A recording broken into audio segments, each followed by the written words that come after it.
David and Goliath. Now, the Philistines gathered their forces for war and assembled at Soko in Judah. They pitched camp at Ephes-dammim, between Soko and Azekah. Saul and the Israelites assembled and camped in the valley of Elah and drew up their battle line to meet the Philistines.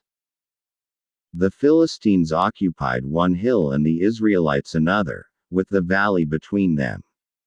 A champion named Goliath, who was from Gath, came out of the Philistine camp. He was over 9 feet tall. He had a bronze helmet on his head and wore a coat of scale armor of bronze weighing 5,000 shekels. On his legs, he wore bronze greaves, and a bronze javelin was slung on his back. His spear shaft was like a weaver's rod, and its iron point weighed 600 shekels. His shield bearer went ahead of him.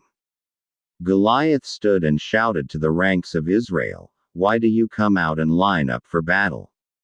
Am I not a Philistine, and are you not the servants of Saul? Choose a man and have him come down to me.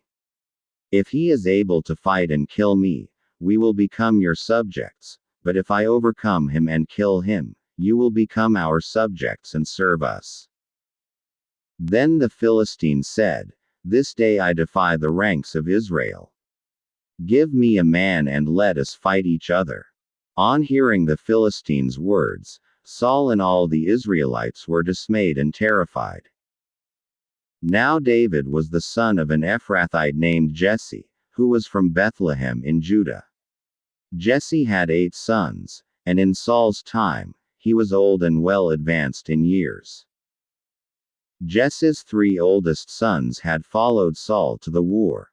The firstborn was Eliab, the second, Abinadab, and the third, Shammah. David was the youngest. The 3 oldest followed Saul, but David went back and forth from Saul to tend his father's sheep at Bethlehem.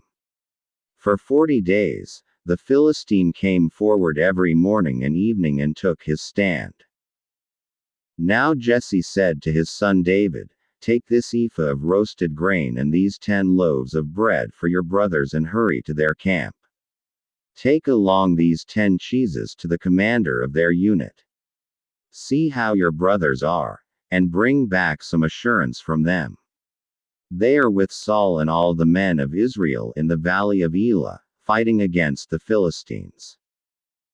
Early in the morning, David left the flock with a shepherd, loaded up and set out, as Jesse had directed. He reached the camp as the army was going out to its battle positions, shouting the war cry. Israel and the Philistines were drawing up their lines facing each other. David left his things with the keeper of supplies, ran to the battle lines and greeted his brothers. As he was talking with them, Goliath, the Philistine champion from Gath, stepped out from his lines and shouted his usual defiance, and David heard it. When the Israelites saw the man, they all ran from him in great fear. Now the Israelites had been saying, "Do you see how this man keeps coming out? He comes out to defy Israel. The king will give great wealth to the man who kills him. He will also give him his daughter in marriage and will exempt his father's family from taxes in Israel." David asked the men standing near him, "What will be done for the man who kills this Philistine and removes this disgrace from Israel? Who is this uncircumcised Philistine that he should defy the armies of the living God?" They repeated to him what they had been saying and told him, "This is what will be done for the man who kills him." When Eliab, David's oldest brother, heard him speaking with the men, he burned with anger at him and asked, "Why have you come down here? And with whom did you leave those few sheep in the desert? I know how conceited you are and how wicked your heart is. You came down only to watch the battle. Now what have I done?" Said David, "Can't I even speak?" He then turned away to someone else and brought up the same matter, and the men answered him as before. What David said was overheard and reported to Saul, and Saul sent for him. David said to Saul, "Let no one lose heart on account of this Philistine, your servant will go and fight him." Saul replied, "You are not able to go out against this Philistine and fight him. You are only a boy, and he has been a fighting man from his youth." But David said to Saul, "Your servant has been keeping his father's sheep. When a lion or a bear came and carried off a sheep from the flock, I went after it, struck it and rescued the sheep from its mouth. When it turned on me, I seized it by its hair, struck it and killed it. Your servant has killed both the lion and the bear. This uncircumcised Philistine will be like one of them, because he has defied the armies of the living God. The Lord who delivered me from the paw of the lion and the paw of the bear will deliver me from the hand of this Philistine." Saul said to David, "Go, and the Lord be with you." Then Saul dressed David in his own tunic.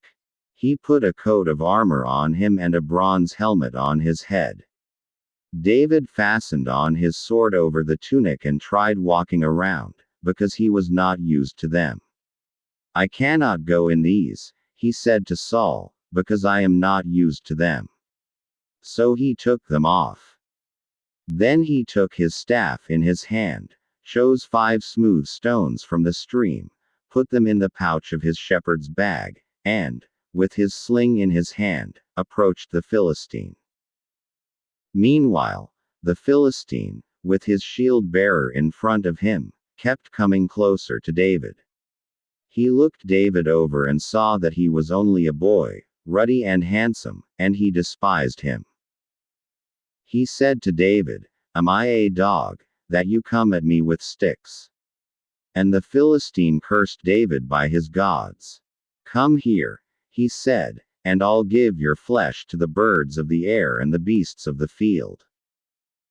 David said to the Philistine, "You come against me with sword and spear and javelin, but I come against you in the name of the Lord Almighty, the God of the armies of Israel, whom you have defied.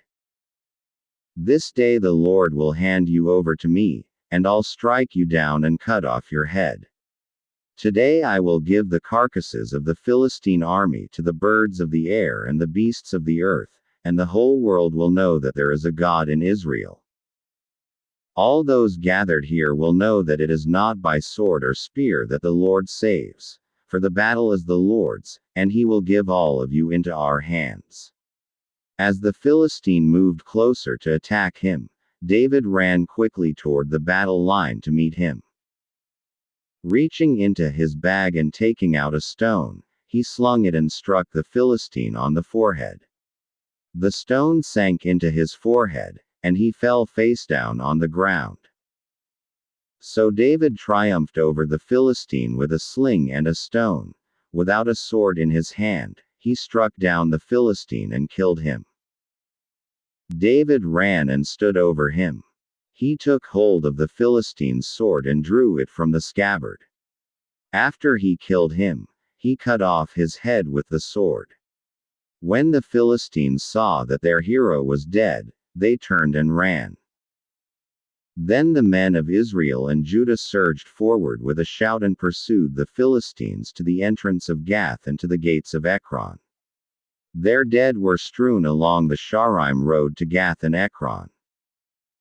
When the Israelites returned from chasing the Philistines, they plundered their camp. David took the Philistines' head and brought it to Jerusalem, and he put the Philistines' weapons in his own tent. As Saul watched David going out to meet the Philistine, he said to Abner, commander of the army, "Abner, whose son is that young man?" Abner replied, "As surely as you live, O king, I don't know." The king said, "Find out whose son this young man is." As soon as David returned from killing the Philistine, Abner took him and brought him before Saul, with David still holding the Philistine's head. "Whose son are you, young man?" Saul asked him. David said, "I am the son of your servant Jesse of Bethlehem."